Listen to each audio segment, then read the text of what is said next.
আপনারা যেখানে আসছেন, অনুরোধ করবো আপনাদেরকে, মন খারাপ করেন না। আপনারা শায়েখদের 7টা বয়ান হবে, জুমা সহ 8টা বয়ান হবে।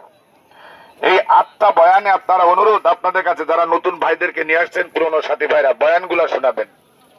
একটা বয়ানের ভিতরে যদি আমাদের শায়েখ আমির এবং নায়েবে আমির কখনো আপনাদেরকে বলে যে চরমনার মুরিদ হইতে হবে, এই দল করতে হবে, আপনারা করেন, বিভিন্ন দিক থেকে বুঝায়, তাহলে তো এলাকা যেও রেকর্ডিং করে নিয়ে যাবেন, আমাদেরকে জানাবেন, আমাদেরকে ধরবেন। এখানে 7টা 8টা জুমা সহ 8টি বয়ান হবে। 8টি বয়ানের ভিতরেই শুধু আপনার নিজের নাজাতের জন্য চলা হবে। আমরা কেমনে মাপ পাবো, কেমনে আমরা জান্নাতে যাব, এই ব্যাপারে আমলের কথা হবে। সেই ক্ষেত্রে আমি আপনাদেরকে বলবো যে আপনারা যারা আসছেন, নিজেদের গুনাহ মাপের জন্য আসছেন। আমরা কি গুনাহগার কি গুনাহগার না, আমরা গুনাহ করছি কি করি নাই, আমি জীবনে সুদ খাইছি কি খাই নাই, আমি জীবনে মিথ্যা বলছি কি মিথ্যা বলি নাই, আমি জীবনে গীবত তহমত করছি কি করি নাই, আমি পরের মাল বেড়ে খাইছি কি খাই নাই, আমি নামাজ বাদ দিছি কি দেই নাই, আমি রোজা বাদ দিছি কি দেই নাই, আমার বিবি আমার পরিবার পর্দায় থাকে কি থাকে না। অর্থাৎ এক কথায় আল্লাহর আদেশ আমি কতটুকু পালন করি, আল্লাহর নিষেধ আমি কতটুকু পালন করি। নিজের মনটারে শুধু প্রশ্ন করবেন আর বুঝাবেন। যদি নিজে মনে করেন যে না আমি গুনাহগার, তাহলে আপনার গুনাহ মাপের জন্য আপনার যেটা পথ দেখাবে সেটা আপনাকে করা লাগবে। আপনার গুনাহ মাপের জন্য আপনি রাস্তা বেছে নিবেন।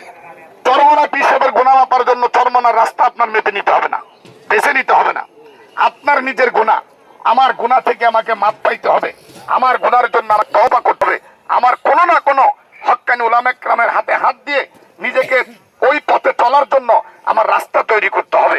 এই পদ্ধতি, এই নীতিমালা, এই মন যদি আপনাকে বোঝায় নিজের জন্য নিজে করবেন, এটা অন্য কোনোর জন্য না, আমার জন্য আমি করব, আমার কবরের পুঁজি আমি করব, আমার মিজানের পুঁজি আমি করব, আমার ফুলসেরাতের পুঁজি আমি করব, আমার জান্নাতে যাওয়ার জন্য কিয়ামতের ময়দানে যে আমার প্রশ্ন হবে, প্রশ্ন জবাব আমাকে দিতে হবে, কবরে 3টা প্রশ্ন হবে, জবাব আমাকে দিতে হবে।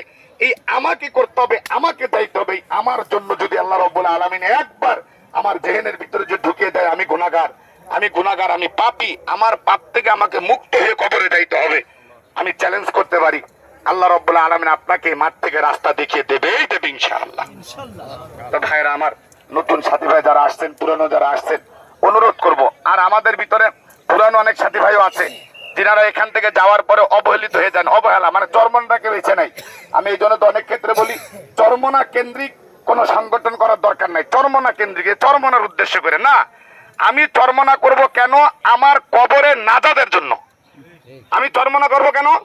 আমার কবরে নাজাতের জন্য। আমার কবর